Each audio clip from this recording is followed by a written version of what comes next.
She's to sick bay. The doctor should look at it as soon as possible. It is the way in which we propagate our species. Please demonstrate how this is accomplished. So, what's next? I don't know.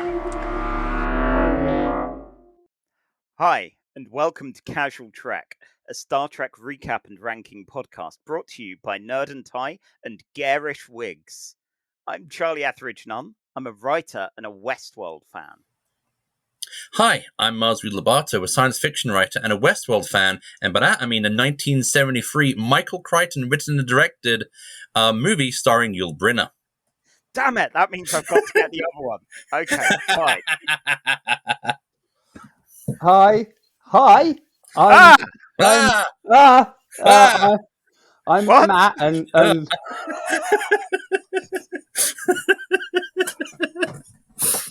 and you haven't given me a funny intro joke. I'm really upset. I'm Matt, a writer and a ... What am I supposed to say then? Insert something. But it's not Star Trek. Hi, Wow. I'm Matt, and Charlie and Miles are really freaked out to hear my voice on their podcast. Oh my god. Yeah. I'm Matt. I'm a comic book writer and a comic book fan, and I work in a comic book shop and I read comic books. So I noticed a theme. There you go. Yeah. Take a guess what I'm a fan of. Russian literature. Yes. Slideshows. Puppet shows. Yeah. Speaking of puppet shows, the light in Charlie's webcam sometimes falls in such a way it looks like he's been taken over by the Mysterons. Every so often you get two pale dots of light on his shoulder. I'm really concerned that I look like I'm in soft focus. It's very, very, very worrying. I've tried to do all kinds of things with the light. This is not my house, by the way. This is the house I grew up in, my parents' house. And this is not my china. The soft focus kind of goes like the 1960s Vaseline on the lens look. It does. That trend goes. It's like Captain Kirk is seeing you, and it's like, my God, how beautiful. Yeah, I do look a bit weird. Sorry about that. I do. Yeah, I'm out of focus. Slightly. That's right. It's good to apologise to the audience. They are very fussy and used to better visuals in the podcast. Can I preface this by I don't do podcasts, so I'm winging a lot of this. Is that all right, guys? That's fine. Cool. Yeah. This is the Star Trek stuff, yeah? Yeah. It is. We've been like lightsabers, all that kind of stuff. Oh, can I swear? Yeah. Can I swear? Yeah. Lightsabers and all that. Lightsabers and Darth Vader and all that shit. Yeah, this is that one. Good. This is the Star Trek podcast where we just talk about Babylon 5 all day. Oh, God. What? Babylon 5's all right. Yeah, it's fine. It's fine. Oh. Actually, that's a very begrudging. It's fine. We get to legitimately talk about Babylon 5 because Majel Barrett was actually on an episode of Babylon 5. Yeah, I didn't know that, actually. I watched most of Babylon 5. I don't remember a great deal of Babylon 5. No. I know Peter David wrote 2 episodes, didn't he? Yeah. That I do remember. Yeah, so, just in case people don't recall, and if this is their first time, given our wonderful comic writer celebrity here, we might get some first timers. We go through episodes of Star Trek based around a theme, and we. So I was thinking, which comic writer celebrity? Oh, right. Oh, it's you. Right, me. Yeah, No, come on. I'm not one. I'm not one of those. This is our first guest star. We need to hype you up. Anyway, so we talk about 3 episodes of Star Trek based around a theme, and then we rank them on a big old list of best to worst. And because we're not the best Star Trek fans, this makes us the ultimate objective authority. Now, Matt, we spoke the last time we met in person, and you said, "Oh my God, I'm a massive Star Trek fan," and I immediately felt intimidated by that. You mentioned testing each other, you and the other people that were on the stall, by quizzing each other on Star Trek stuff, and I'm terrified that we will have got everything wrong about Star Trek when we start talking. I'm a massive everything fan. I love Star Trek, But I mean, the last thing I want to do is say I'm a massive fan, because then the real massive fans will pull me apart. So yeah. we'll see. Yeah. We'll see how we go. We'll see how much I can wing and how much I can remember. It's fine. Most of the massive fans probably live in America and won't want to shell out for airfare. Fine, I'm safe. Good. Excellent. So, Matt, who are you, and why? Like, what's your first and favorite experiences of Star Trek? Right. So, I mean, I'm Matt Hardy. Hi. I'm a long-time friend of Charlie's. I've known Charlie for years.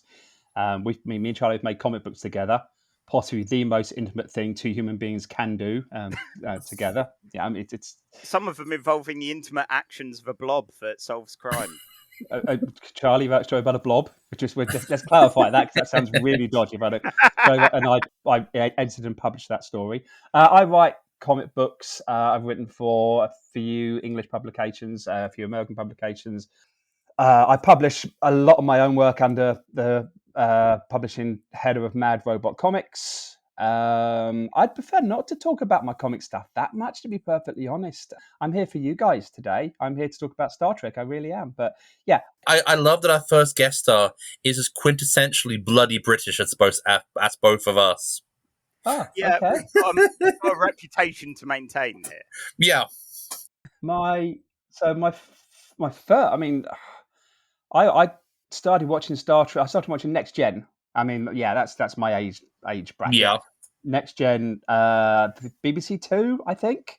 Oh, It yeah. used to be on 6 o'clock, and I think, like everyone, I probably found it inconsistent. Until Best of Both Worlds, at which point I was probably floored, like most people. And yeah, Yesterday's Enterprise, and then I'm a massive DS9 fan. Goes without speaking, but I'm loving New Trek at the moment as well. Yeah. Yeah. I was watching Lower Decks as I was spinning my wheels, waiting for you guys to turn up. I adored the last series of Strange New Worlds. I mean, it comes on at midnight over here on Paramount Plus, and I was staying up to midnight every Wednesday to watch it, because I just adored the most recent series. So BBC Two, Next Gen, trying to work out who on earth these people were, and why, whenever my parents or anyone else talked about Star Trek, they talked about this Kirk and Spock people. It's quite clearly they were not the people on my TV screen. Oh, there was a fantastic generational thing with that, of going as a kid, oh my god, Data, LaForge, and then parents going, well, I fancied Kirk or Spock or whatever. It's like, oh, right, these are totally different people. Okay. What's really weird is, from my point of view at Next Gen, it felt like the original series was like 50 years in the past. Yeah. It felt, but it's nearer to Next Gen than we are to DS9 and Voyager, isn't it? There's a much bigger gap. So that is correct, isn't it? That's right in my head. Yeah. Yeah. Yeah, very much so. That'll be the first thing I get pulled up on. Look, it's 2023. Time means nothing anymore.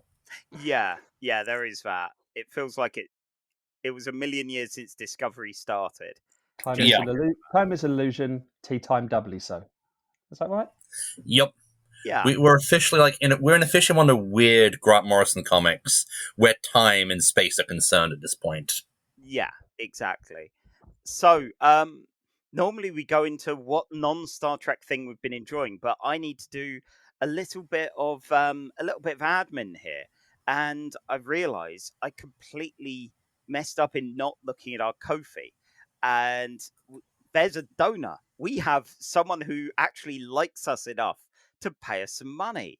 So yes, I'd like to give a shout out to our donor Cheryl, who decided to give us some gold press latinum in support, and has picked the theme of our next episode of Casual Trek. So stick around till the end and you'll find out what that is. So, with that out the way, Matt, as you're the first person to guest star on here, you can go first here. What thing that's not Star Trek have you been enjoying in the last week or so? I'm watching Only Murders in the Building. Oh yeah. Oh yes. That's I mean, the first season was brilliant. Second season was good, and they just seem to have worked out exactly what works from all the bits. And the third season hit the ground running. Yeah, we're only a couple of episodes in, but there's a kind of magic to it, you know. Yeah. Meryl Streep is just absolutely. Meryl Streep is stealing the show every second she's on. So yeah, that, and I'm also watching. What am I watching? Righteous Gemstones as well. Oh yes. Okay. Third series of that. Yeah, it's can be a bit hard going sometimes. I think it's a little. I think it feels they feel they're a bit funny than they are, but there's so much good stuff in it. So yeah. Yeah, I really loved Righteous Gemstones. I've been going back and starting watching Eastbound and Down, which has very similar vibes, you know, same creators. I had a pitch for an Adam X the Extreme comic, which was basically Eastbound and Down kind of thing. Does Charlie work an Adam X reference into every podcast or something? I kind of feel that he was waiting to say that. So, mostly. Most of them, yeah. Cool. And Miles, what about you? What non-Trek thing have you been enjoying? Oh, well, I started watching Ahsoka, and that felt really flat to me, so I ended up watching Doctor Who, Planet of the Daleks, my original first foray into the world of Doctor Who. Oh. And I had so much fun watching that, I thought, you know what I've never done? Watched all the classic Who in broadcast order as best I can. So yesterday I started watching An Unearthly Child, November 23, 1963, and I finished that one. I thought, you know, that was one good episode and 3 episodes of cavemen shouting at each other. I think I'll go straight on to Daleks. And then midway through, I'm like, okay, this is enough Daleks shouting at each other for me. So probably after I finish recording and have myself some lunch, I will push myself through the last 4 episodes of Dalek and go from there. There are definitely some fun bits, but a lot of that. There was a lot of killing of time. Feel free to skip. Oh, then that would be cheating. No, feel free to skip. Can I just say, Ahsoka? Now, I'm adoring Ahsoka, but I'm a massive Rebels fan. Yeah. And I can mentally pick out, if I pick out all the stuff in there I like about Rebels, it is flat. It is slow. The third episode was an improvement, but just visually and dialogue-wise, the first 2 episodes felt like I was watching, did you ever play like one of those old FMV PC games from the mid-90s, where they've still just kind of cracked being able to put like live cutscenes on PC games? And so they're getting in actual actors, you're getting Mark Hamill, you're getting Malcolm McDowell, but no one really knows how to do the green screen thing yet, because we haven't had the Star Wars prequels, so everyone feels kind of stilted and awkward. And it's just managed to capture that 90s FMV feel perfectly. See, I made it about 6 or 7 episodes into Rebels when I was acquiring them through less than legitimate means, and I've not bothered going back to it. Now I have legitimate means through Disney Plus, so I'll watch Ahsoka Rebels with them. Rebels. Thoroughly recommend Rebels. Loved it to bits, and the Rebels nostalgia is me dragging me through Ahsoka and loving it for the nostalgia. It's hooked me. But yeah, I know mentally as a writer, I can look at it and I can take that, put it aside, and say this is very formulaic. And it's laboured and slow. It's slow in so many places. So many scenes of just doing nothing. It's that's personal opinion. Although I adore the actress playing, drawn a complete blank, the Mandalorian girl. Sabine Wren, thank you. Sorry, complete blank for a second. Yeah, Sabine, she's superb. I do like the Star Wars podcast. It's very good. We can talk about Star Trek. Yeah, it's good. We can talk about these things. So, I, on the other hand, I am back on my lost bullshit. I've been watching season 2 of From, starring Lost's own Harold Perrineau, who is an amazing actor who was given very little to do in Lost itself, and is amazing in From, which is a terrible name for a TV show, especially if you're just Googling it or anything. Oh yeah, I want to see From. What's From From? what? So From is about a town where it's like a family crash their like caravan kind of thing, and they get stuck in this town where if you go out one side, you'll come back another way. Like, it's surrounded by woods, and no matter where you go, you will return to this town. And at night, there are things. They're not quite vampires, but they smile way too much, and a lot of them look like dead people that the people in the town know. And a lot of them have lived here for a long time now. So Harold Perrineau is kind of a sheriff of it, who makes sure people get inside, like board up any windows. Do not listen to anything that comes for you at night. And it's unpacking some of that mystery, and it's one of those mystery box shows where hopefully it won't get cancelled before it can answer things. But it's been a fun ride so far. Yeah, it sounds interesting enough pitch. Yeah. I mean, I love a failed attempt to be lost or to recapture a magic. You just love a so mystery far, box, don't you? I do. I keep thinking I've got ideas for doing a mystery box RPG engine kind of thing, and I've still got my horror comic Amnesiac City, but one day I will show everyone my own mystery box. Amnesiac City, by the way, which I've read Charlie's script for it. It's basically Charlie going, "This is how you do Lost." Yep. No, I'm familiar with Amnesiac City. I've also had Charlie basically shout Amnesiac City at me. It's great. When I'm alone. But it is Charlie going, this is Lost if you've thought about what you are doing in advance. Yeah. Sorry, Charlie. Anyway, on that note, things we've thought about in advance are some episodes about the wonderful Majel Barrett. She was the, I guess, mistress, girlfriend, wife, widow of Gene Roddenberry? Yes. Yeah. Yes, all of the above. All of the above. Yeah, the first lady of Star Trek, and has been in possibly more shows than anyone else in some form or other. So today, I realized we'd not even mentioned the topic. We were so excited about Matt showing up.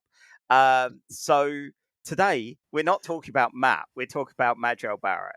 Originally, we were going to try and talk about something related to your comics, but we mentioned this as a theme, and you were like, yes, we're doing that. So here we are. Yeah, pretty much. You were excited about Majel Barrett. I just wanted to come on and talk Star Trek with you guys. So I'm not actually a huge fan of hers, so that's quite interesting that I was so positive. Oh well. Well, you weren't you reading a Star Trek book, which is a sign that you're not a casual. Oh, I am working my way back through the New Frontier books, and they do something, kind of clever with the idea of her playing multiple characters throughout Star Trek in it. So I suppose that is of interest to me. Yeah, I have the vaguest memory of that. I read, I want to say, the first 2 New Frontier books a long time ago when I realised 2-time GLAAD Award winner Peter Allen David wrote novels as well as comics. I was a big fan of his Star Trek novels, and I really enjoyed New Frontier. So, and at the moment, I'm trying to take some downtime away from comics. I have a few health issues, so I very rarely go back and revisit and reread stuff or rewatch stuff. I'm not that type of person. I like new experiences. Yeah. But occasionally, it's comfort food. So I'm rereading some of the New Frontier novels at the moment. Yeah, I get a bit like that with prose as well. Unless it's short fiction like Robert Chambers or Kelly Link or something, I have to move on and read something new rather than revisit old things. But it's an interesting sign when something stays with you enough that you have to revisit it, like those New Frontier books. I mean, basically, they sit on my shelves, and I was looking at them thinking, I might read that. That's all there was. It's all there was to it. I just thought, I need to stop thinking about all the things in my life I've got to do open a book that's near me. That's how it works, isn't it? Yeah. Why not? And either that or watch some episodes of Star Trek. And here we have 3 episodes about Majel Barrett, which we're going to recap and chat about. So, first up, we have Miles, who will be telling us about the original series, Season 1, Episode 9, titled What Are Little Girls Made Of? And that's probably good to know because we're a bunch of cis guys all chatting around the podcast. Don't worry, I think J.K. Rowling asked the same question on Twitter all the time. Ooh. So, not untrue. Not untrue. So, this episode aired on the 20th of October, 1966. It was written by Cat's Paw favourite Robert Bloch and directed by James Goldstone. The UK and US #1 hits that aired at the same time as this episode were Jim Reeves with Distant Drums in the UK, and in the US it was the Four Tops with Reach Out, I'll Be There. And I'd not heard Distant Drums before. No, I was like, I don't care for the tune that much. And then I looked at the lyrics and was like, oh, I'm going to wither and die. And the other way round almost with Four Tops. Was this recommended reading? Was I supposed to listen to the songs? Most of the time we don't listen ahead of time and go, I remember this, or I've no idea. I don't know modern music. I know the Four Tops song, but I'm sorry to say. It's the other one. Sobering, almost. Yeah, I saw the comments in the YouTube video, and it was almost all, I heard this at a parent's funeral. And I get that. Oh, God, no. One of those kind of oldies. But the Four Tops, Reach Out, I'll Be There is just a joyous classic. It's a lovely song. So that's what grounds us in this time, like when this happened. And Miles, because the audience may not remember what Little Girls Are Made Of, you've got 5 minutes to recap for us what it's actually about. And engage. The USS Enterprise has traveled to the planet XO3 to search for the Dr. Roger Corby, who is a exobiologist, who is also the fiancé of Nurse Christine Chapel. And of course, Kirk and Spock are there. And now, thanks to Strange New Worlds, this is really awkward. Yeah. They get a message from Dr. Corby, who asks for Christine and Kirk to beam down to meet them outside, at a cave entrance.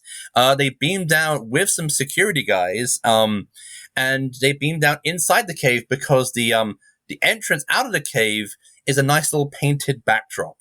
The caves are bright and purple, and they explore, leaving the security officers by the cave just in case anything goes wrong. As turns out, the cave has no safety railings and a lot of very deep drops. And while Kirk and Chapel are heading down, the security officers meet with a big case of OSHA violation. They meet Corby's assistant, Dr. Brown. Christine doesn't remember him, but she's fine. And they, Brown's like, yeah, this was an accident. Honest. Hey, let's go meet Dr. Roger Corby. And they go down, they find this nice little room, a nice little bedsit in this underground winter cave with some nice little wooden nice little IKEA furniture. And they meet Dr. Corby, who is not at all twitchy and weird. That's fine. And then also he's like, hey, did you meet Andrea? She is really attractive. Oh, by the way, she's a robot. Oh, and by the way, my assistant, Dr. Brown? Also a robot. Then the door opens, and this big, bold, pale bugger in some very nifty robes rushes in and attacks, and he's a robot as well. Turns out that the old ones who used to live in the city, they built robots to do everything. And then they all died out. Stick a pin in that. And Dr. Corby is like, yeah, I had to build robot assistants, one of whom is a man my old age, and another one is a woman in this outfit. Christine, don't be weirded out by this. And Christine is, yeah. It's been a long time. Kind of, look, a man needs company, and but I didn't build her for that. She's highly attractive and almost naked. She's highly attractive, almost naked, and and to prove to you that nothing weird and sexy is going on, I'm gonna make her snog Kirk. And she snogs Kirk, and because that's fine. This is fine. Everything is not weird at all. This is not weird at all. Have you ever been to a party and someone says to you, "You and them now kiss"? The party goes weird very quickly. Don't ask me how I know. And then to prove that nothing weird is going on, Corby strips Kirk naked and puts him on a turntable thing with like this grey blob on the other side, and it spins, and through the power of centrifugal forces, they now have 2 Kirks for the price of one of whom is an android. And then, Corby makes sure to put in all of Kirk's personality, and Kirk starts being racist to Spock while he's unconscious. Wonder why that is. Turns out Corby wants to just kind of start replacing people with robots, because he feels that if we're all in robot bodies, that'll be fine. Society would be perfect. So, clearly, when we have this incredible technology which will perfect mankind, the best thing to do it is to do it underhandedly, very sneakily, very covertly. Again, no red flags here. No. On a turntable. On a turntable. So now, wearing Captain Kirk's clothes, Robot Kirk goes up to the Enterprise. It's like, yeah, Spock, we need to get everyone. We just need to get some stuff for Dr. Corby because we're going to be doing some detours. And Spock's like, yeah, you sure? We got an itinerary. And Robot Kirk busts out the same racism that Kirk was spouting earlier. Meanwhile, Kirk escapes in the cave, and Ruck, the giant lurch-like robot, chases after him, and Kirk breaks off a bit of rock, which looks very suggestive. Oh no! Right at that point, yeah, time's up. 5 minutes. Good place to stop for a moment in awe. Oh, we didn't get to say the phrase "rock that looks like a giant dildo." It's right. We'll get a rock that looks like a dildo. I'll do it for you. There you go. That's right. You're the guest. You get the honor, Matt. What does Kirk use to defend himself against the android? The android Ruck. He has a rock cock. Hey! Okay, let's see how long it takes Miles to finish us off.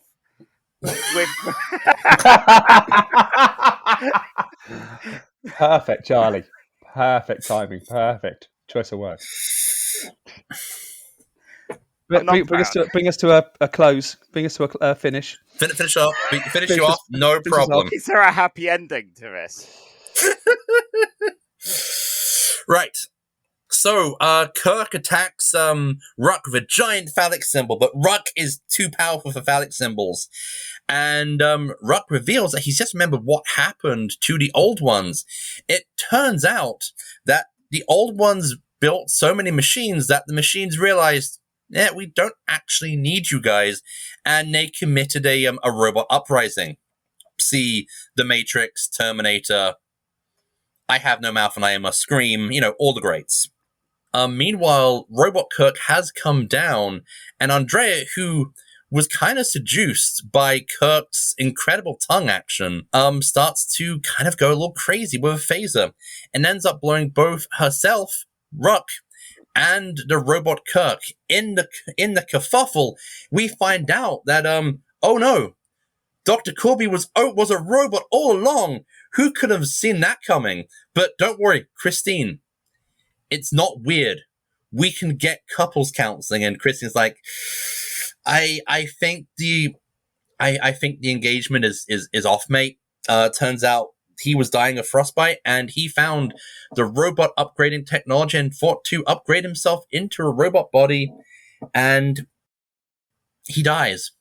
Well, he's blown up by Andrea, and Kirk And then Spock rushes in to find out that Christine's fiance is now dead. Again, thanks to Strange New World, this is now Ricky Gervais' office level of awkward between these two.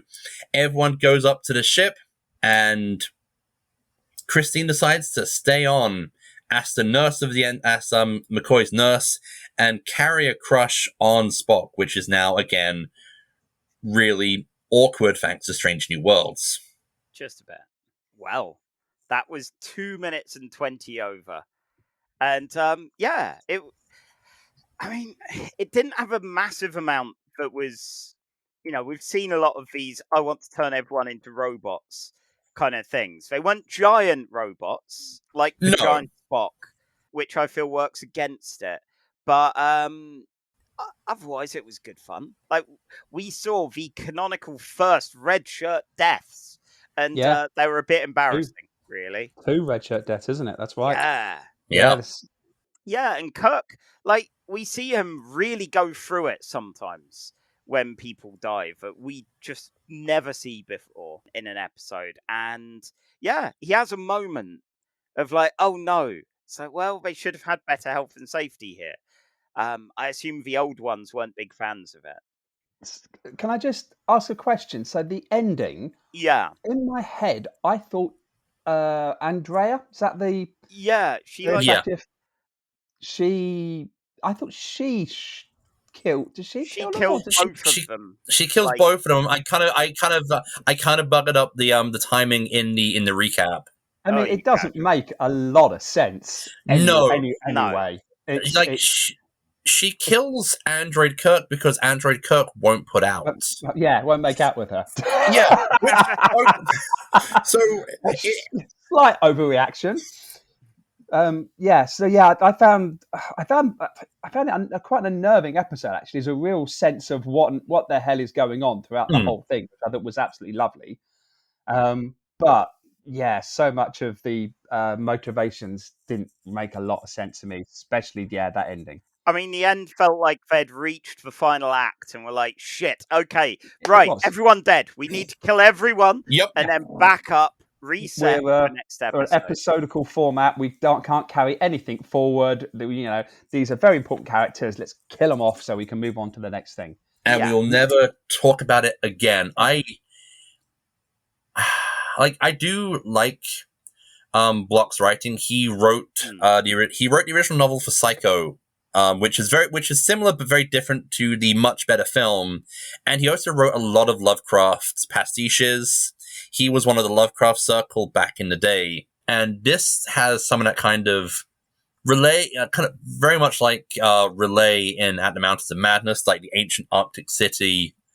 And Charlie, you're the Lovecraft expert on the podcast. Yeah, I like the old weird racist. Weren't the Shoggoths like workers built like by the old ones to basically do all the work, and they went, nah, we're just gonna kill you all and just do it ourselves?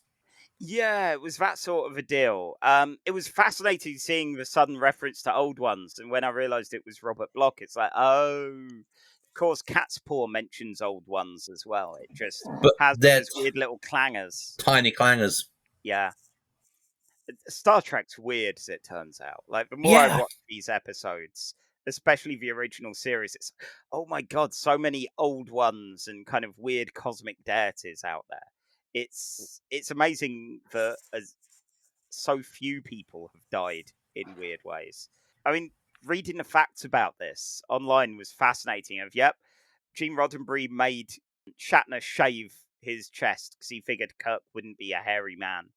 For the weird merry-go-round kind of scene. From memory, I'm sure he goes from they're standing having a conversation. In the very next scene, Kirk is strapped naked to the wheel. There is no. It's like what? How? He's just Kirk's in a proper fight. He's strapped naked, and he seems quite happy. He seems quite happy. He's strapped naked to the wheel. Matt hasn't spent a lot of time in Brighton. One minute you're talking, next minute you're trapped naked to a wheel. Okay. Oh yeah, Well, yeah. we've all been there. And like it is kind of like I loved watching the spinny wheel because I'm like, yep, this is camp as hell, and I love it. Like this is a Batman death trap from like the old Adam West TV show. It's like, yep, we will put him on a wheel and kill him by centrifugal forces. Hell yeah. Like for Prisoner with kind of big monitoring device seesaws. Oh yeah.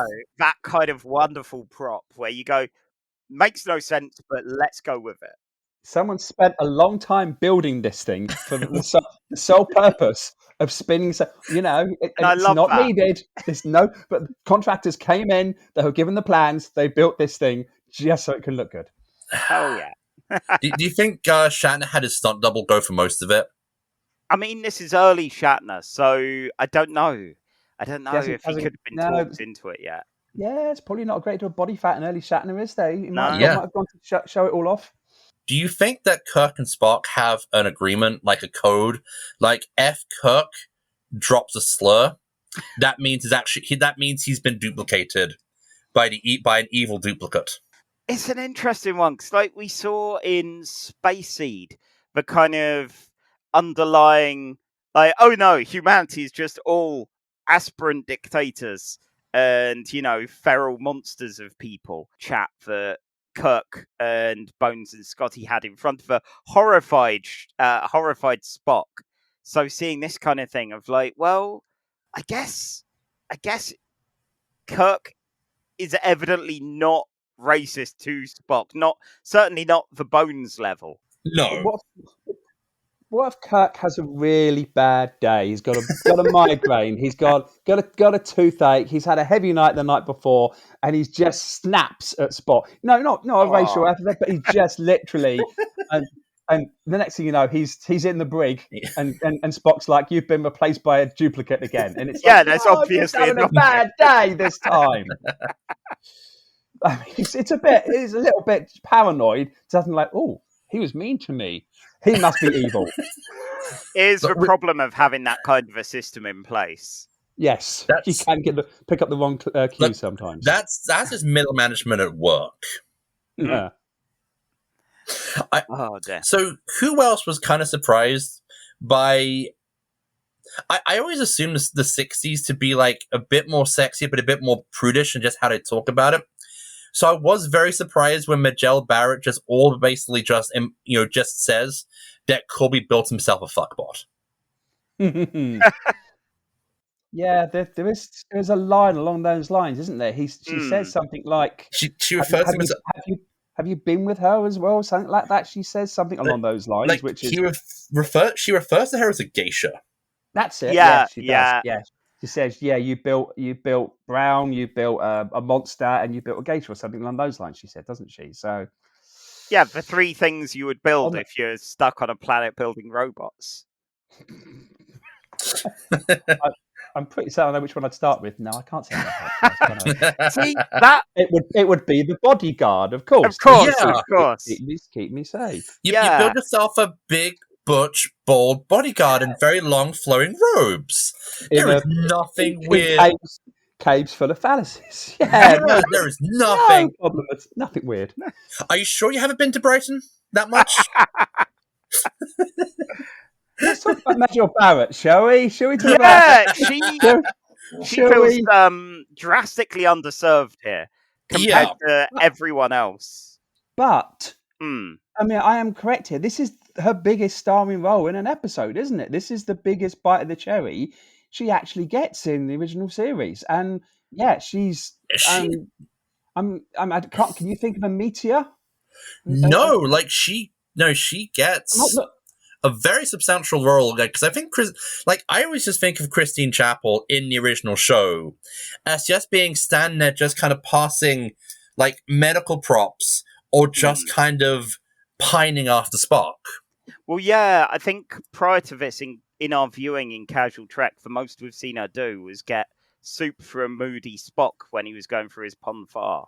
Yeah, that's another big thing. But I mean, this theoretically, this is her big moment to shine. She has motivation. Yeah. This is her fiance, who she's pining for, who she thinks is dead and is back to life, and she's at the center of it all. And really, she doesn't get to do a great deal again, does she? No. She gets pushed around from pillar to post a bit. It's an absolute crying shame. Yeah. Well, it feels like even Andrea gets more to do than her. Yeah, I'm afraid so. Yeah. This is great. Well, on the point of Andrea, that is like one of the best outfits I think we get in the original show. It felt very Dave Cockrum Legion of Superheroes. 10 out of 10, no notes. Yeah. Apparently, they had to have a censor at the set to make sure she wasn't showing off too much side boob. I love when people say that Star Trek's not sexy. Oh dear. Yeah. So, yeah, it was an interesting one, but again, the problem is this is episode 9 of the original series, and we have seen a lot of secret robot society. You know, everyone is robots now, and as I said, this is no Infinite Vulcan. This is no. I think the world would be better if everyone was a giant robot clone of themselves, and yeah, that's the ambition I want. You know. So quite literally, go big or go home. Literally that, exactly. You could be the first person to sign up when your android body starts to come off the production line. You'll be there. Hey, look, I've got an old shattered husk of a body. I got failing kidneys. I'm absolutely there. First chance, First chance they come off. Emma has banned me from having giant robot spider legs or Doc Ock arms. I have said I want those, and she was like, never. Look, no. Yes. Emma is a sensible woman, Charlie. No robot legs. Fine. Could I be like a brain in a giant laser robot eyes? spider? No brain in a giant jar, Charlie. Oh. I know, I'm sorry, I'm no fun. Oh, it's so unfair. See, I'm sure if my wife could have my body upgraded to have various like appendages, she wouldn't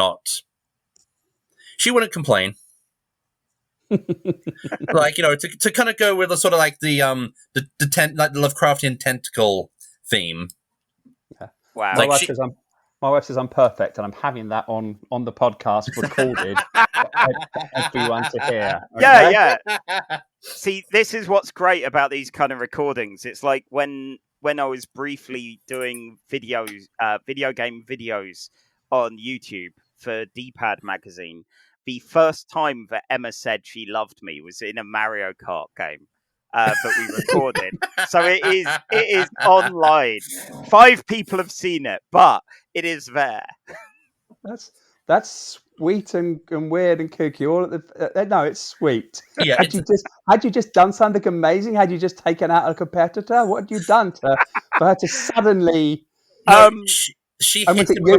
She hit him with a blue shell and got to first before him. Yay! I love you.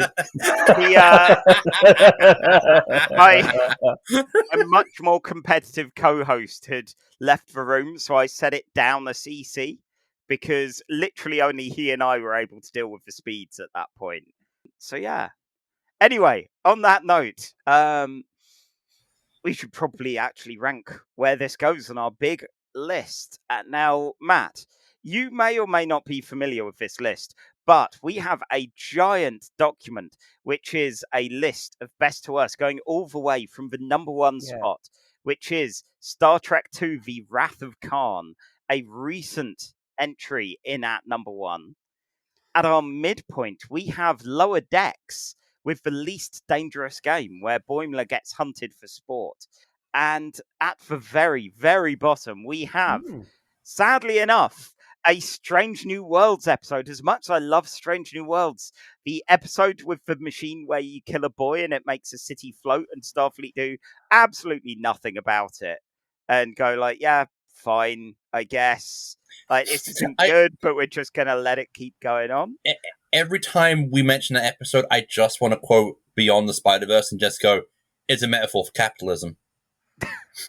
Look, I hope that one day in a future season of Strange New Worlds, Pike comes back and just goes, right, we're sorting this shit out. In which case, yeah, retrospectively, that may end up going up. But it felt like a real I like that felt episode. It made me deflated. feel extremely uncomfortable, which Mm. is what you want from good fiction. It made me extremely Yeah. uncomfortable, and yeah, made me question a great deal of it. But I still thought it was a well put together piece of work. No, you guys. I mean, by the way, you've sent me the list. I'm looking down the list at the moment. Yeah, so I Yeah, know it's a big long list. Don't expect me to read the whole list. I this is can't read our the whole list, That's objective fine. list of Yeah. best to worst. That's but right. I can see. It's right. Yeah. It's an objective list, and we are simply sculptors chipping away at the marble until the proper list of what is good and what isn't in Star Trek I mean, appears. quite clearly, this is going to be the list set in stone. Obviously, no one's ever going to disagree with your list at all, are they? I mean, Star Trek fans are known for agreeing completely Look, on everything. So this is why it's can't see any casual Trek. problems. You know, we're covering ourselves for the inevitable. Yeah. So I've already mentioned, for me, this is no Infinite Vulcan. I'm thinking that's probably my ceiling. Yeah. It's probably not going above spot 25 here on our list. I think personally, I thought the ideas, you can see the ideas there straining to get out, straining against the constraints of a brand new show who not really knowing where their feet are, what they're doing, and trying to fit it into a single episodic. I mean, there's an epic in that. There's an epic in that episode squeezed into an episode. So, and it's messy because of that. Really messy. So, okay, if we're talking about that kind of thing, the Marquee from DS9 might be a comparable element where it's a really good idea, and the execution of that two-parter really wasn't enough. Yeah. Which was sad. Where's that on here? That's spot 40 Number on the 40. list. Okay. Okay, yeah, gotcha. Let's see. Yeah, is that gotcha. So? If it's better than that, is there anything below it that it's worse than? And it's not better than Cat's Paw, in my opinion. No. Cat's Paw has a castle with skeletons and clangers that are great old ones. I'm trying to remember a lot of these. Quality of Mercy is not great. I like the game. The game is silly and fun, and we get Robin Letha out of the game. I think is that how you pronounce her name? Yeah. Again, this is not as good as the game, definitely. No. I would say on ideas where the concept kind of strains against the length of time. Mm-hmm. I'm looking at Virtuoso, which is the one where the Doctor becomes a popular singer on a planet which doesn't have singing. But you know, this has the one thing most episodes of Star Trek don't have, which is a giant dildo rock. It does have the giant dildo rock. That is in its favour. Okay, so we're saying better than Virtuoso. I would definitely say better than Virtuoso. This is your list, guys. So yeah, you place it where you think is best. But yeah, okay, that seems about right to me. Yeah. Okay. It's not like we can say Voyager, do better, get giant dildo rocks, because it's already aired and finished. But hopefully one day we will find an episode that is comparable. Okay. Next up, we have our second episode of the evening, which is Star Trek The Next Generation, Season 3, Episode 24, Ménage à Troi. Ménage à Troi. One of those. Yeah, Ménage à Troi. Yeah, anyway. None of us are saying it. We're just letting you dig your nice hole.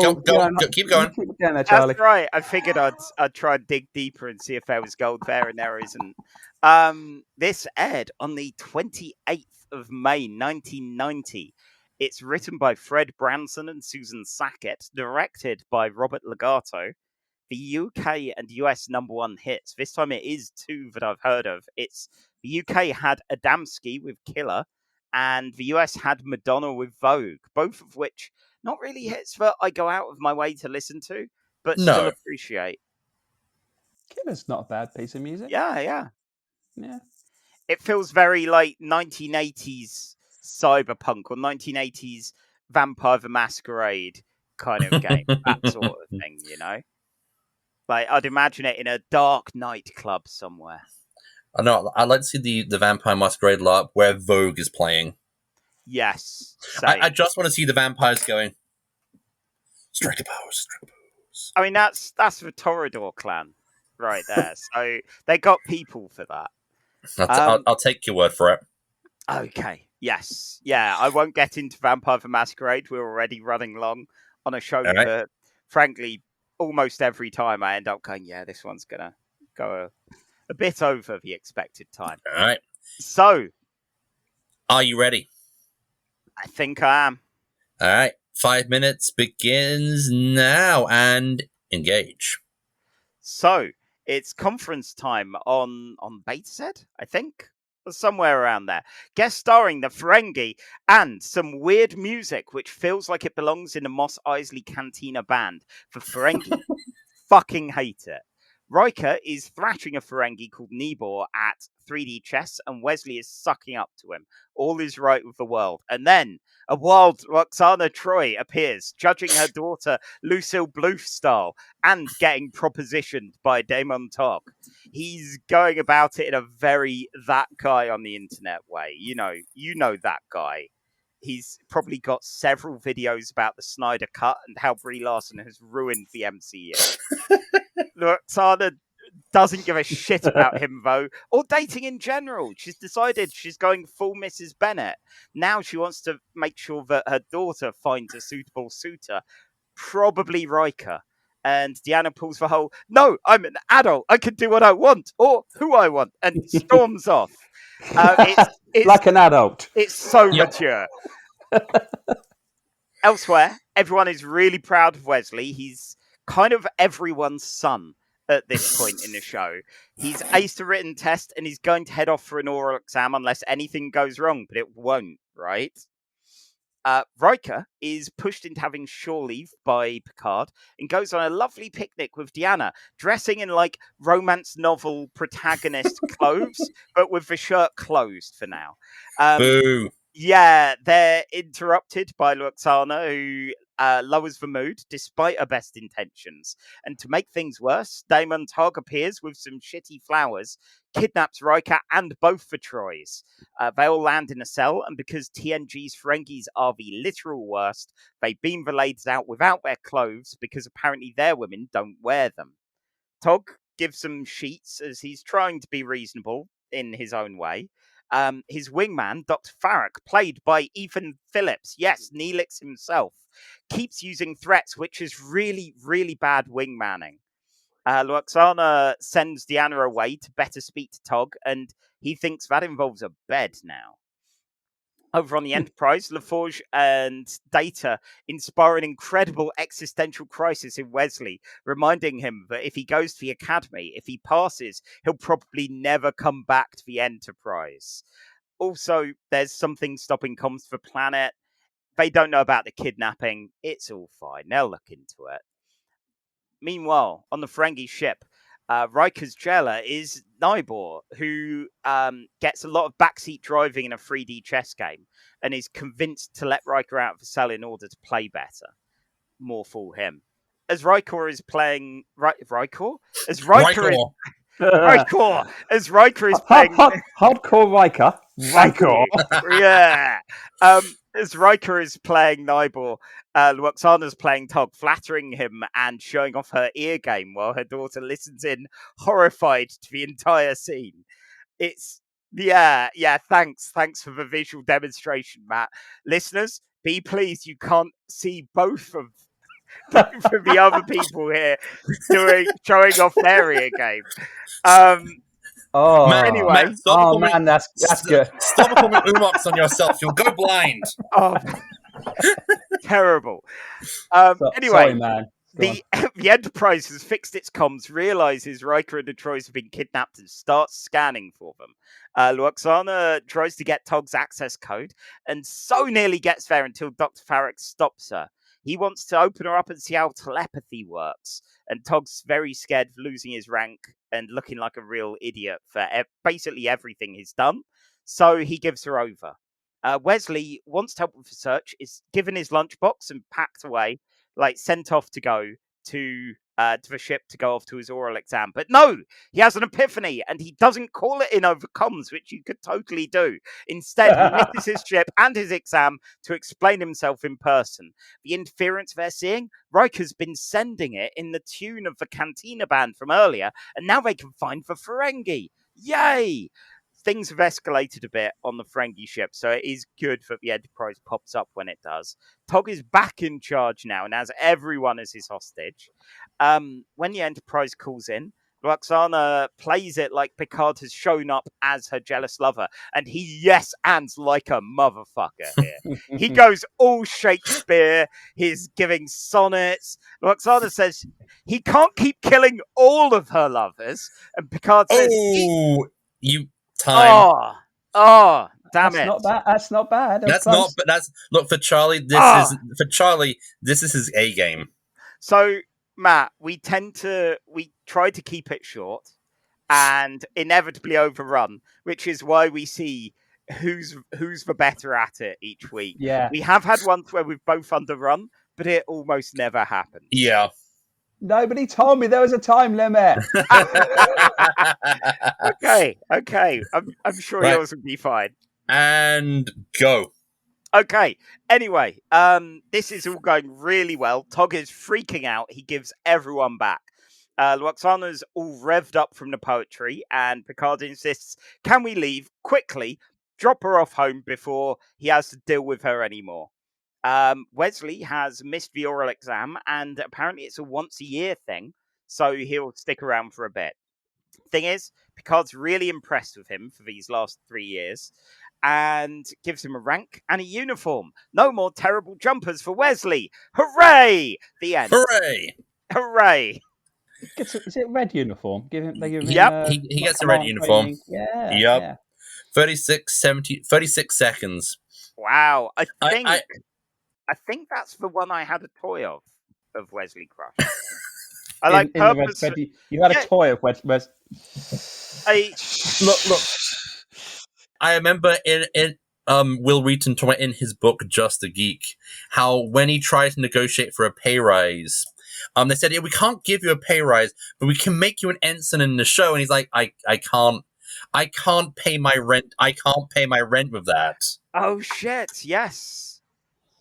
And it's funny because I think he leaves 9 episodes into the next season.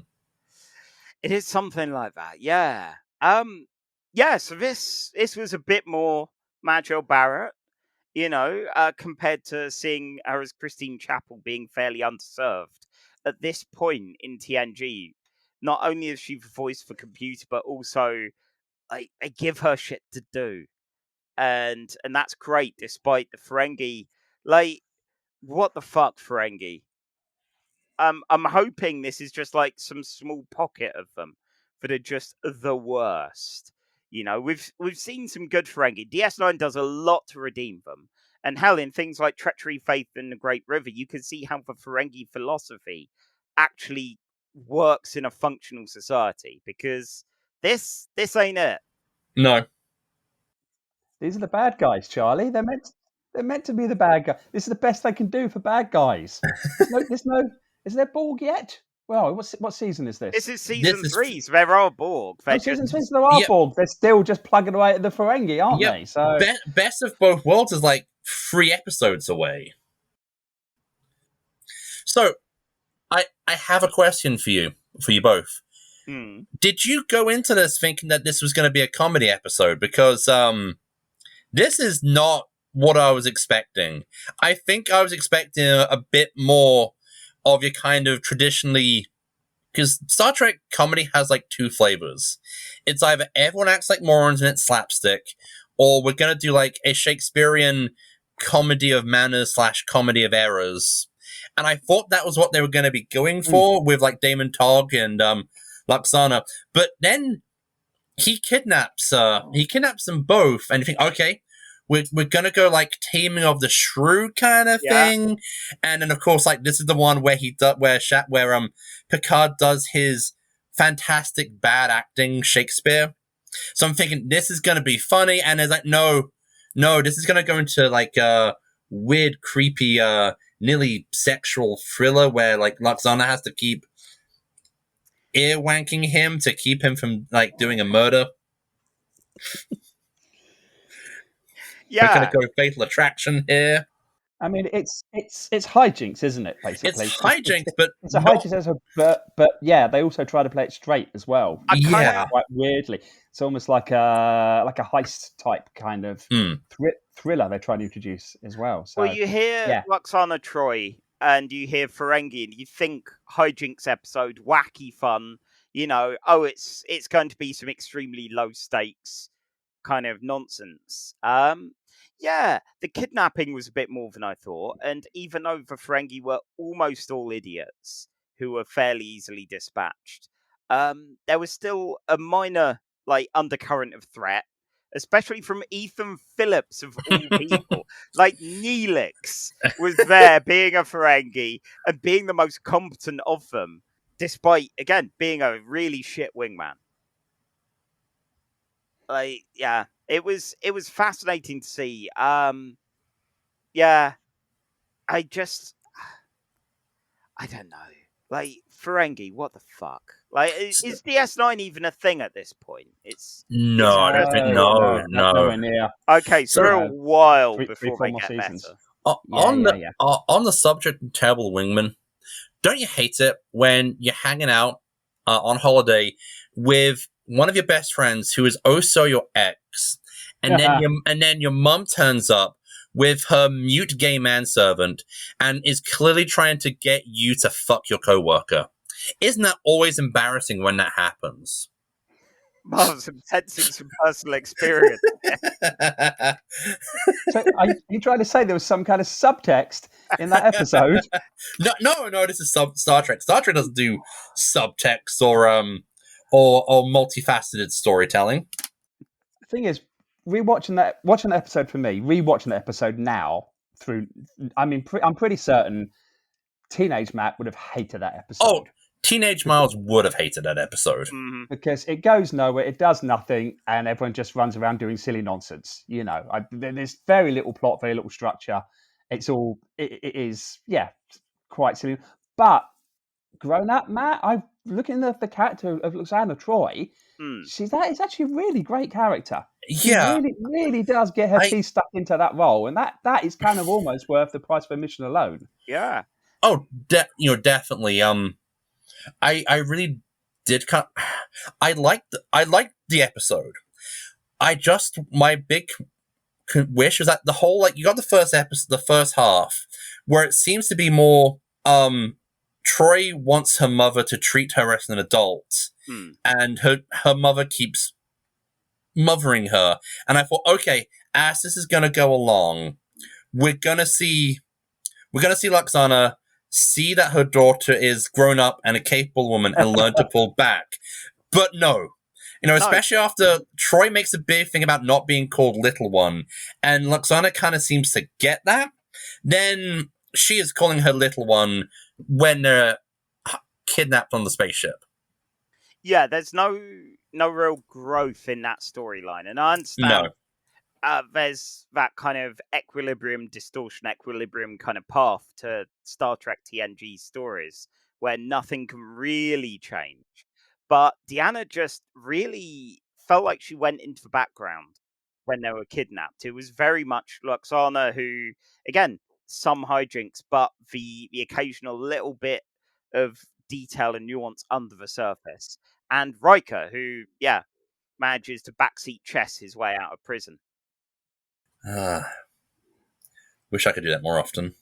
Yeah, I mean, I say that. I'm rubbish at chess. So, yeah, that's not happening. Are you rubbish at chess because sometimes it's a difficult game and you're always playing someone better than you? Or are you going to pull like an Elon Musk and claim the reason that you're bad at chess is because chess is too simple and doesn't take into account like the realities of warfare? Oh, Jesus. No, it's definitely the first one. Yep. Yeah. Are you sure about that? Yeah. Because it's not a slanted argument there at all. You're absolutely sure about that one. Yeah. I mean, I'd like to think very few people think like Elon Musk. No. Thankfully. Yeah. Do you know what is almost worth it for the price of admission? Picard at the end. It's like Patrick Stewart's been kind of doing his best to not be in the episode. Like, oh wait, because as we all know, whatever Lwaxana Troi gets on the Enterprise, Picard's fight or flight responses kick in to the high gear. He's either going, right, I am either going to leave the ship or I am punching an ambassador. And then he's just like, quiet, just not in this, not in this, not in this. Shakespeare! Give that man a chance to monologue, and he will take it. Like, he really flexes. That's a meme, isn't it? The whole with his hand gesturing. That's where that comes from, isn't it? The song, the Captain Jean-Luc Picard of the USS Enter. Like, and also, it's not just he's doing Shakespeare. He's doing Shakespeare atrociously. Yeah. And like that almost seems to be like the meta joke that we have one of the best Shakespearean actors of the age slaughtering what he's known for and selling it hilariously. Yeah, it's one of those things that sequence elevates the episode, and it's an alright episode, but yeah, that's so much fun. All right. Okay, I'm looking for an episode. Yeah, so like this isn't bad. This is fun. It's nothing. It's a trifle, you know. Yeah. So like, unlike Teen Miles or Teen Map, I didn't hate this. Yeah, it's a vehicle again, isn't it, for Majel Barrett. Gene Roddenberry is very clearly a wife guy, and bless him for it. I mean, and a wife asterisk. Yes, all of the above, but like he clearly always wants a chance, like show off what his wife can do as an actress, and bless his heart for that. I can't fault the man. She's a lot of fun to even if you find the character to be grating or you find the character to be endearing, and sometimes she's both at the same time. Yep. She gets it's an interesting character. She gets a lot to do, and it's an episode for her basically, isn't it? So there's nothing really bad in it apart from the Ferengi. Yeah, really bad in it. I feel Ferengi let it down a bit with their words and deeds. Mainly. I was about to say they don't move the character development forward, but at this point in TNG, nothing moves the character development forward at all anyway. Yeah. Everything is a complete reset. So, yeah, it's a enjoyable little tale. So, looked around the halfway point, because, I'm trying to find something interesting to compare it to. We have, around the halfway point, our highest rated episode of Enterprise, the Andorian incident, in place number 35. I quite liked the Andorian incident, which also involved people getting held captive, and the Andorians were a lot more interesting than the Ferengi. Okay. I am looking at number 37, which is Tuchel, which is Fun with War Crimes, and Ethan Phillips gets to actually act instead of being like the comic relief. So yeah, because that man can act. Like, people assume the worst from Neelix, but yeah, he's just given a terrible character to act with. But he's not a bad actor. Okay, it's like Colin Baker. Like, he's a fantastic actor.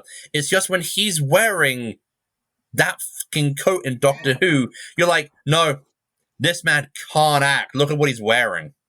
Oh, so are you saying better or worse than Jetrel? I'm gonna say I think Jetrel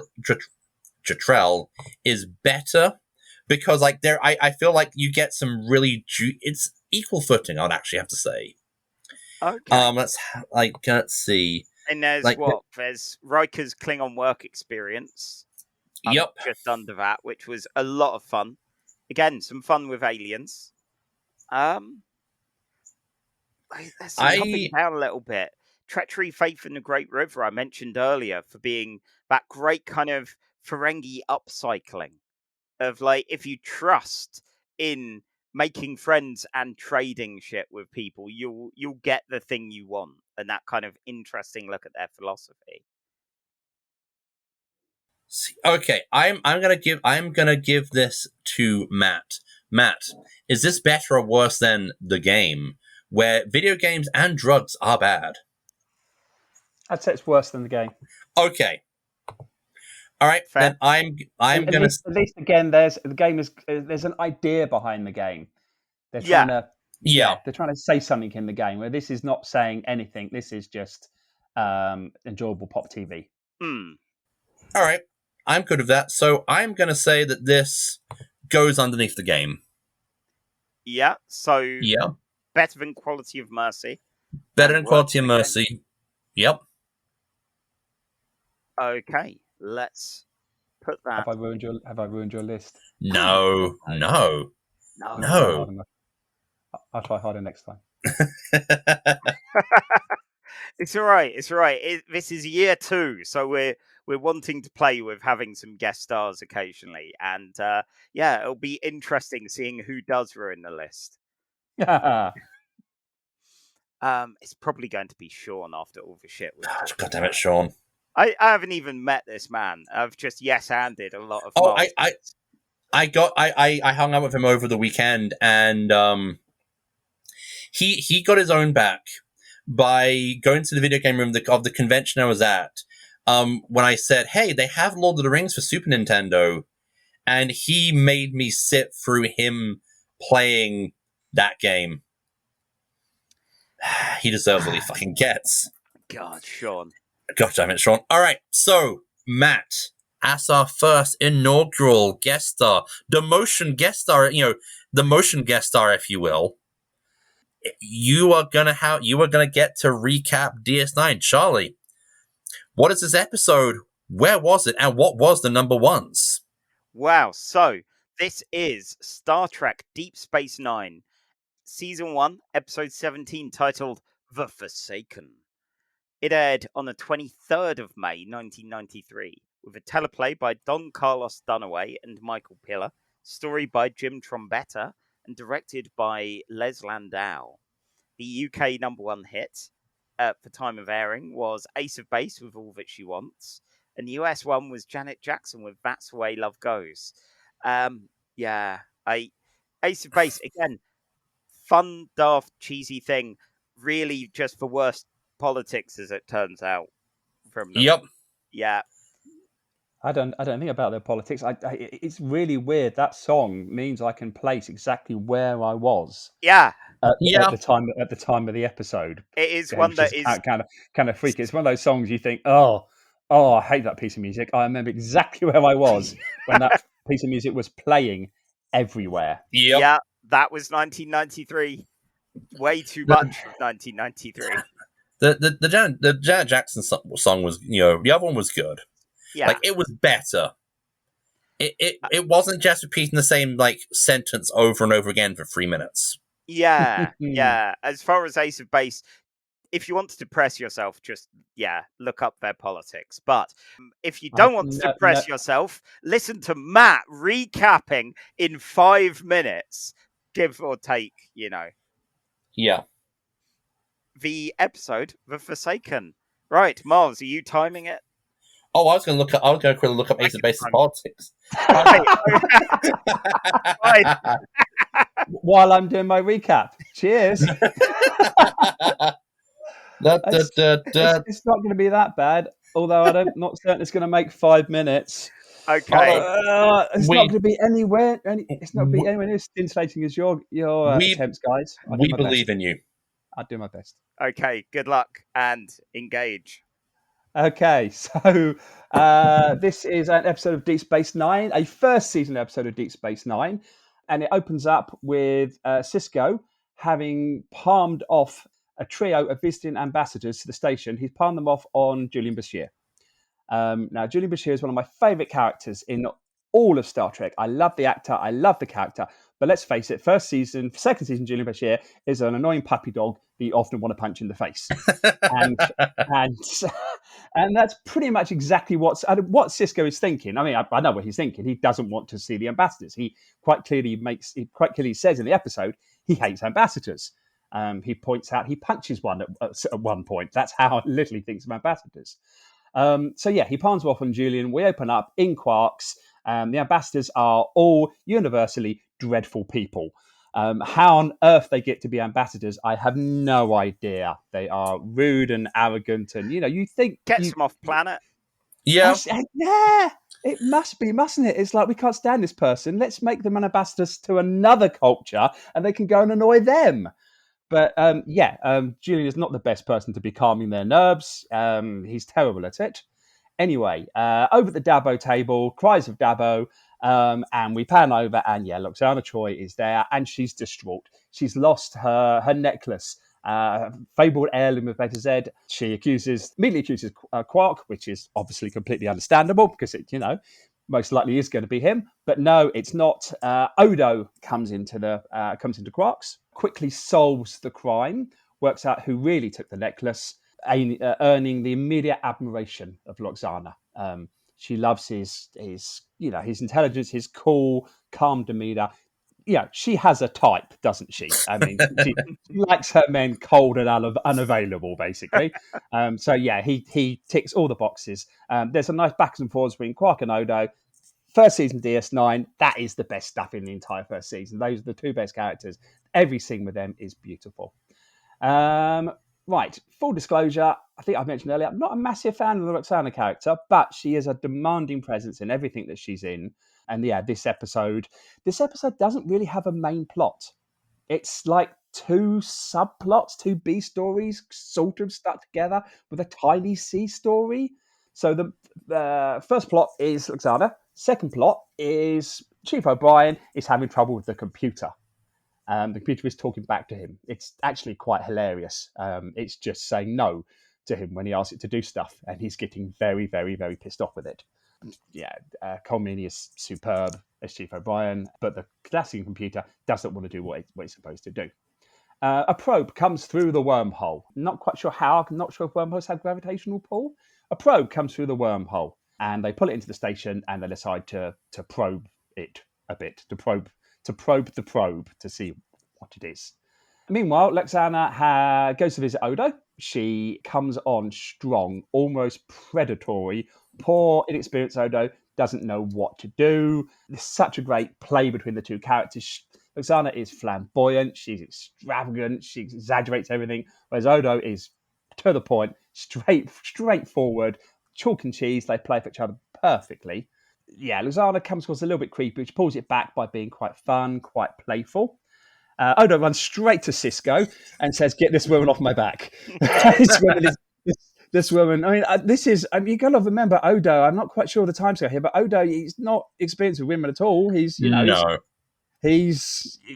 terrifies him, to be perfectly honest. Sisko's response is, "Why don't you go and get some?" Sisko finds the whole thing absolutely hilarious. A big smile, Sisko. What's the problem? Why don't you let her have some of you? Which Odo is not impressed with. He comes up with a whole soliloquy about how he doesn't understand solid emotions and solid mating rituals and all this kind of stuff that makes him sound like a hand-me-down data at this point. Anyway, my notes say Sisko is not helpful. Right, back to the probe. O'Brien and Dax are probing the probe. It's a very probey probe, my notes say. It's got lots of memory in it, so obviously something weird's going to go on there. Back to Lwaxana and Odo. She corners him in a lift. Back to Time's Up. Really? Oh, wow. Okay. See, I guess I was really long. You may feel concerned about how long you've run there, but we have definitely done longer. So, okay, so I'm going to start a stopwatch and see how far you overrun by. Okay. So you're not over yet. Okay, right, and go. Odo and Lwaxana in the lift. She's coming on strong again. He says he turns into a jelly form every 16 hours. She says, "Well, I can swim," which I think is a wicked line. Yep. She's sharp. She's funny. They play with each other perfectly. There is a lot of good stuff here. She is an engaging character. They're still probing the probe. Probe gets very annoyed, starts shutting stuff down all over the station, including the lift, which Odo and Lwaxana are in. Odo wants to stand there nice and quiet until rescue. Lwaxana wants to talk. Odo, my notes here say Odo considers electrocution. He considers throwing himself into the electrical grid of the lift to avoid having a conversation. Back to O'Brien. O'Brien has noticed the computer has changed its personality and its voice. He comes across as extremely paranoid, to my mind. In any other context, people would be like, no, yes, the computer has not changed its voice, O'Brien. The computer is the same computer it's always been. But O'Brien is actually correct. The computer program is actually a sentient life form, in fact, possibly a young baby life form, and wants to be played with. O'Brien tries to put the baby back in the probe. The lights go out again. Things go wrong. Odo and Lwaxana are still in the lift. We get some Odo backstory at this point. This is one of the better bits of the episode. They can do some real good character building stuff with Odo. We learn about his origin, his history, and up to now, he hasn't opened up to anyone. He opens up to Lwaxana because they're trapped in a lift. She's actually a very personable person to actually speak to, and she's very when she's not showing off and parading around, she's really, really understanding. Right, back to O'Brien. They try to trap the. Oh my god, I've got so much more to cover. All right, let's run through this really quickly. They try to trap the probe in some rods. It goes badly wrong, and the ambassadors. Remember the ambassadors? Yeah, from the beginning. Yeah. The ambassadors are still with Bashir. Ambassador walking down the corridor, a really bad fire special effect explodes as a result of the probe messing with the station. Ambassador and Bashir get trapped. Meanwhile, Odo is now melting.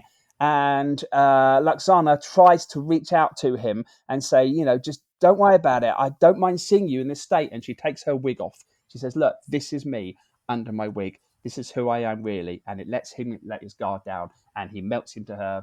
She catches him in a dress. He melts into her dress. There's a great line from Lwaxana. She says, "Why do you wear your wig? You look fantastic." Odo says, and she says, "Well, I look ordinary. I've never cared to be ordinary," which is a wicked line. Yeah. O'Brien cages the computer program, calls it a pup. Bashir saves the day with the ambassadors by sticking them in whatever passes for a Jeffries tube in Deep Space Nine in the conduits. And we tie all things up nicely at the end with Lwaxana and Odo saying goodbye, having reached a lovely understanding. Done. Yeah, that is 3 minutes and 35 seconds over. Okay, I had never done this before. Could you tell? Matt, as our first guest, and who had to do that, who didn't know we timed this stuff. Just gonna say, well done. Yeah. Oh, thank you. That's not condescending. Like that's well, like good job, well done. You roll with the punches. You Kirk shoulder rolled your way out of that one. So just for context, not including the films because they're their own things. Crossover, the episode of DS9 where Odo fucking explodes.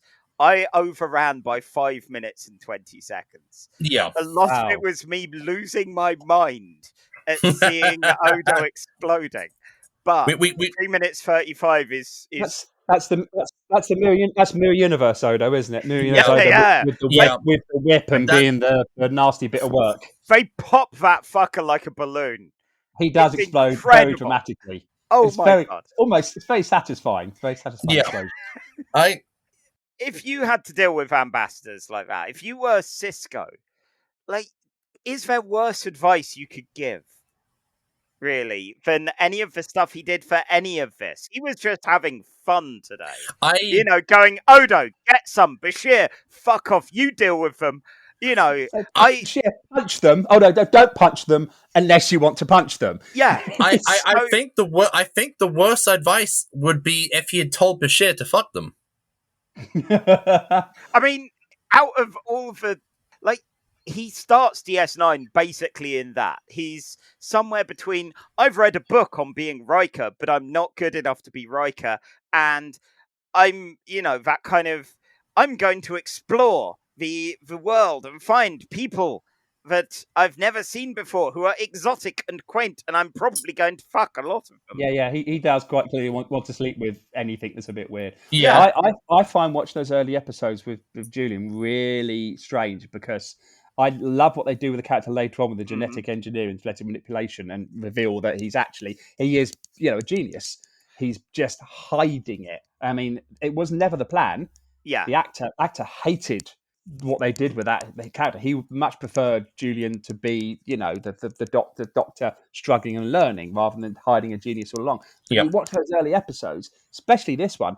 At the end, he saves the day by being ingenious and logical. That's what the Vulcan said. You can really do a nice little retcon there and say that, he is the genius, hiding the whole thing through his comedy, through his fumbling idiocy throughout that entire episode. So I find it really interesting to watch Bashir in that role. I mean, Siddiq is a joy both as a smart, competent character and as a complete boob. He's a great actor. It's always good fun to see him, even in these kind of slightly more frivolous, slightly dafter roles. So that was good fun. I think it brought back a memory of how I've got some weird internet friends for Huddle who are lovely people, but whenever someone's going on for a job interview, the number one piece of advice that always gets repeated like a mantra now is to punch the biggest one in the room to establish dominance. And I was wondering, would that have worked with the ambassadors? So as a former supervisor at Starbucks, I haven't actually punched anyone. I did boop a nose in an attempt to assert dominance. Wow. And it worked because, you can't complain to management about nose booping. Pretty much, yeah. It was like he was very kind of prim and very kind of up himself, and I'm me. So the best way to undercut someone is to just kind of act silly and just kind of get away with it. I like that, actually, being a bit ridiculous sometimes. Some people don't know how to deal with you when you're ridiculous, and it diffuses situations. It's not a bad idea. It's definitely something I've learned from watching far too much Doctor Who, of acting like an idiot, but then just keep paying attention. Keep my eyes open and my mouth shut, as Patrick Troughton put it so perfectly. I love Lwaxana in this episode. I think Matt nailed it with the description from the last episode of child me, no, would not have cared for any Lwaxana Troi episodes in any of these, but as an adult, after experiencing characters of all different ages, after watching things like Gilmore Girls and seeing the utter horror of Darth Vader's rival, Emily Gilmore, she can be that evil, but at the same time that she is incredibly human and puts up these incredible guards and these incredible walls. But sometimes you see this little fragment, this truth of who she is, and you get that with Lwaxana here and with Odo, who I don't overly care for a lot of the time. It's that thing of he's a lot more comfortable with serving a weird fascist kind of dictatorship than he is dealing with emotions about a woman. I think just with Lwaxana, you see that how lonely she is. Her husband's dead. Her daughter has grown up and moved on, and so she does become 9 times out of 10. She kind of becomes that very kind of outdated 90s stereotype of there's nothing funnier than an old woman who's horny. This is definitely before Sex in the City kind of changed that. But I love when she kind of just lets it down, and she's just, when she asks Odo about his history, but she's not asking, she's just asking because I think she sees someone similar to her who's very clearly lonely, has put up a wall. And I think Odo, for the most part, always seems to be someone who, because everyone else is a solid, that they're unchanging, that they're just this one thing and that's all they can ever be. And then he meets Lwaxana, who has that wall, but then shows that she has depths, that she can shapeshift in her own way.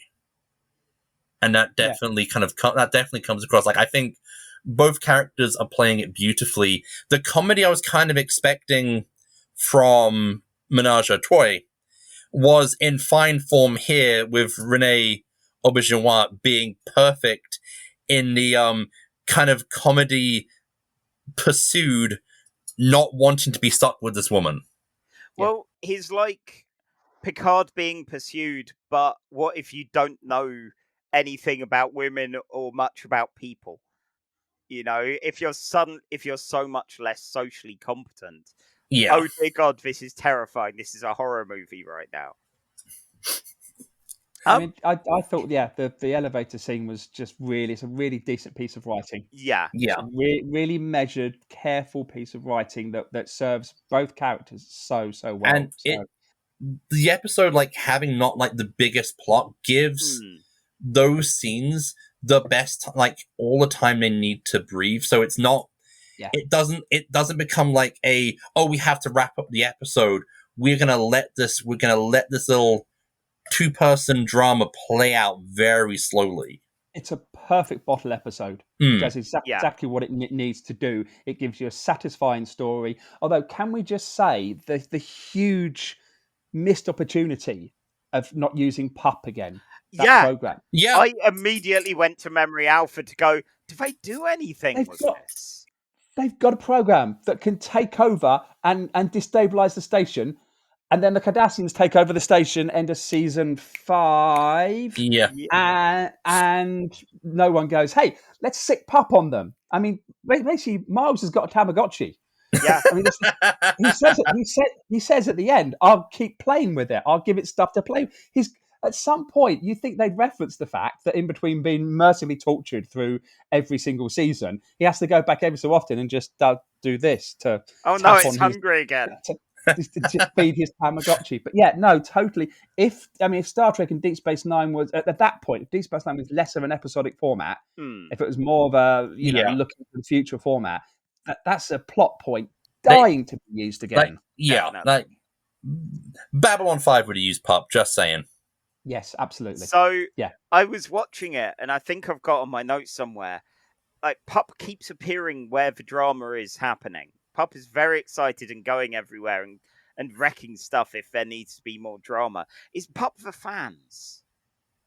It just likes being there in DS9 and going, oh no, you're not exciting enough. Pup just perpetually wants tea.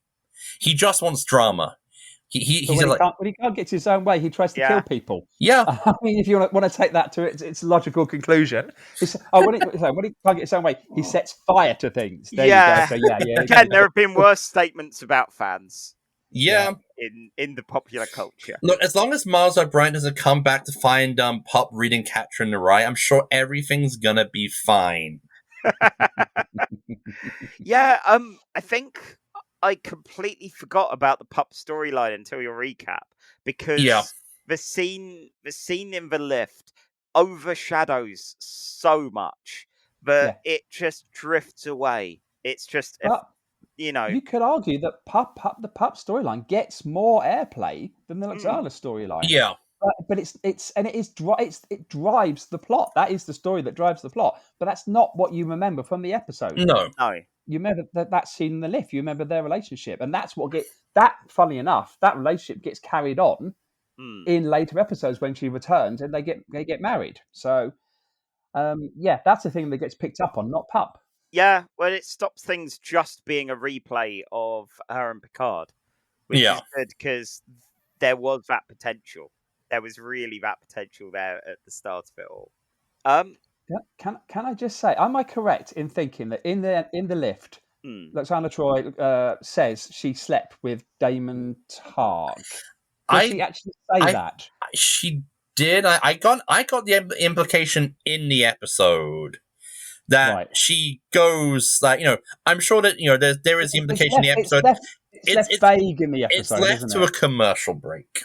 Well, they go into the bedroom, but then next thing you know, it's earplay. Yeah, So, to be honest, I kind of figured she was talking about the earplay, with that kind of thing. Like she finished him off.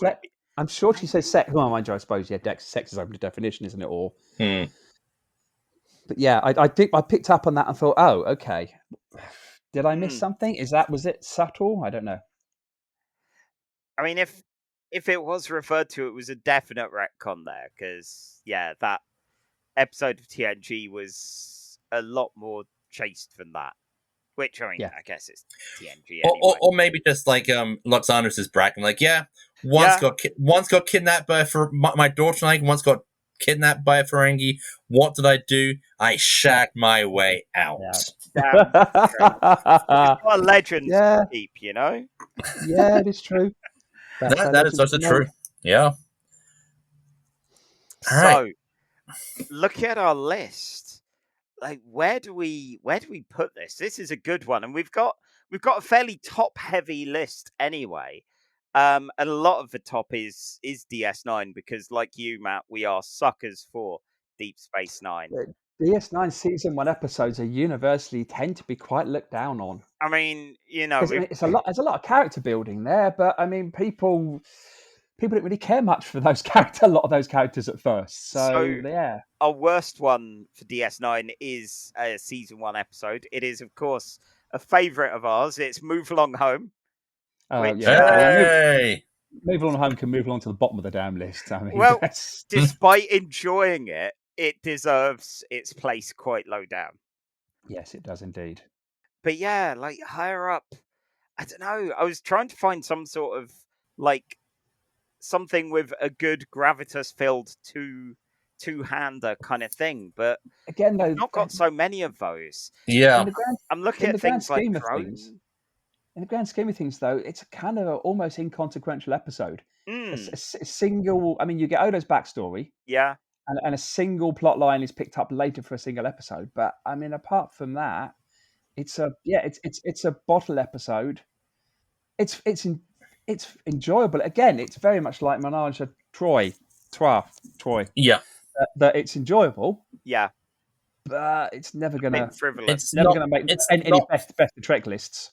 So that's where we don't just look at our own opinions, because obviously this is an objective list. It also an amount of the weight of what does this mean in the whole show, in the canon of it. How important is it? Which is why things like Amok Time are fairly high up, because it's got some iconic moments, even though the episode ain't all that. You know, it's fine. There's definitely been better TOS, like Conscience for King and that. But yeah, as far as this goes, I don't know, like high up places, you got stuff like Drone, which has some nice moments of gravitas with Seven and her weird future son. Oh, right. I'm trying to remember what Drone was. Yeah, okay. Let's see. We do have, of course, Odo fucking exploding, which this is probably not as good as. No. Crossover is a damn fine episode as well. So Crossover is a great episode. Yeah, Crossover is so much fun. There's Tuvix on the list. Yeah, Tuvix did better than I thought. You guys liked Tuvix, didn't you? Yeah. It's surprisingly good. Yeah, it was a fascinating one, because we did a Tuvok episode, a Neelix episode, and then Tuvix to bring us, you know, the Holy Trinity.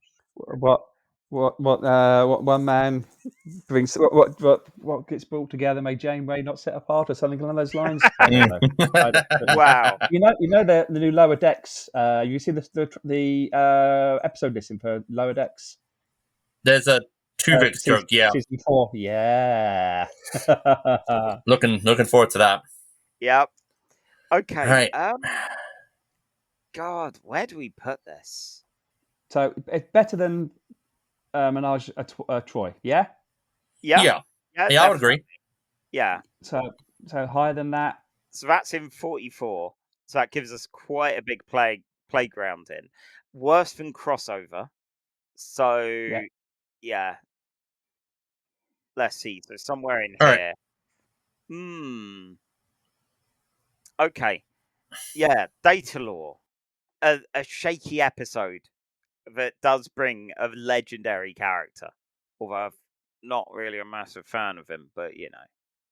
He's fine. He's better than B4. That's not a high benchmark, is it? I quite like Data Law. It's not a bad episode. I like the crystalline entity of it all. You know, problem is those early. It's hard to compare those early TNG episodes to early DS9 episodes, because the DS9, although may not have been quite so groundbreaking and exciting, they were far more polished.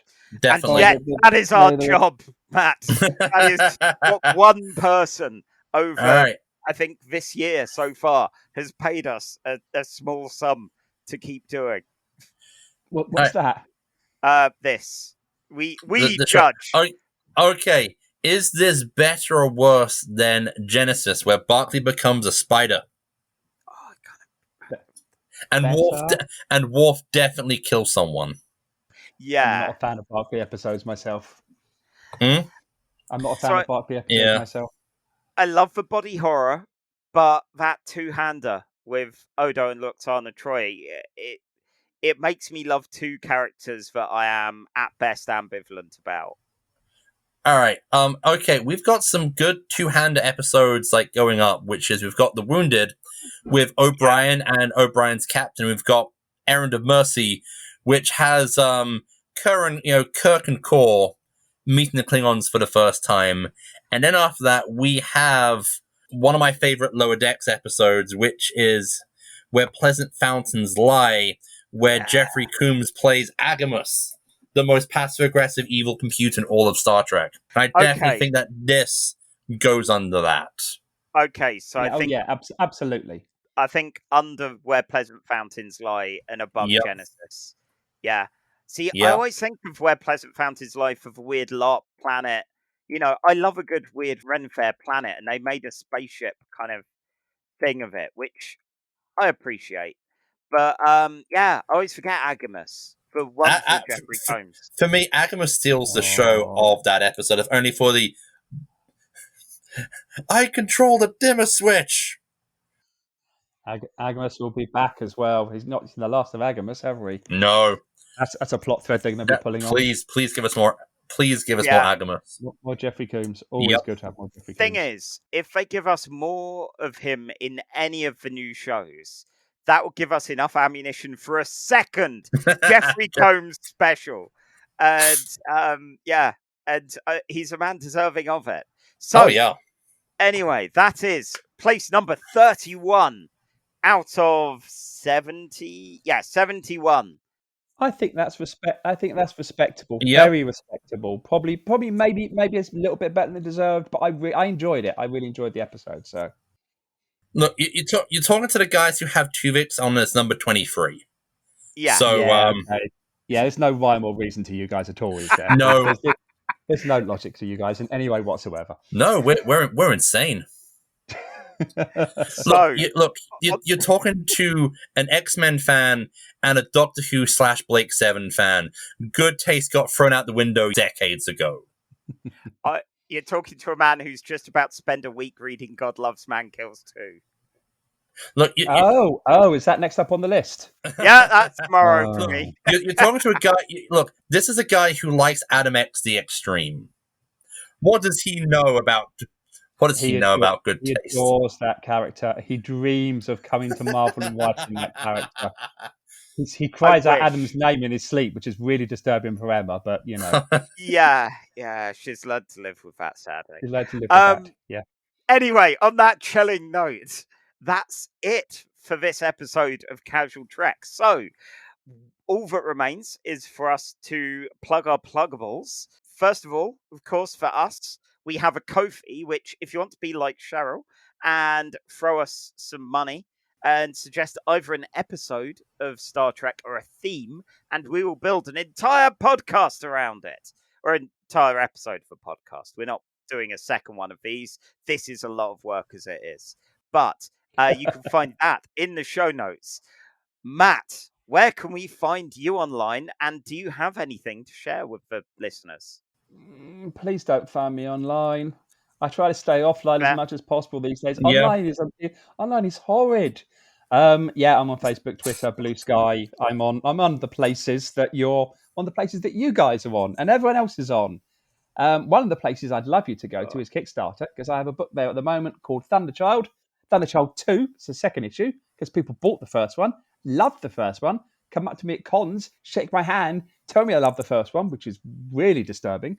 Lovely, absolutely lovely, but I don't know what to say. But yeah, second issue of Thunderchild on Kickstarter at the moment. It's about halfway funded, but I've got a goal of 15 grand, so a few more pennies in that direction. So War of the Worlds book, focusing on the HMS Thunderchild, the ironclad warship that goes up against the Martian tripods. It is a really good book. Thank you, Charlie. Yeah, Appreciate I it. loved the first issue. I helped out very briefly at the Mad Robot Comics stall at MCM, and the energy, like, people were in love with that book. One of the variant covers went so quickly. It was incredible watching the stats at the start of the day and how they went. Yeah. So be like those people and get in on that Kickstarter, because I sold a lot of it. Sold a lot of those books. It was very enjoyable to sell a lot of those books. So, now we need to sell the second one. So, thank you guys. Excellent. Yeah, so for me, you can find me at Blue Sky as Sky Shark. My comics and RPG stuff is at skyshark.itch.io, and I blog about RPGs, comics, and whatever at faketales.com.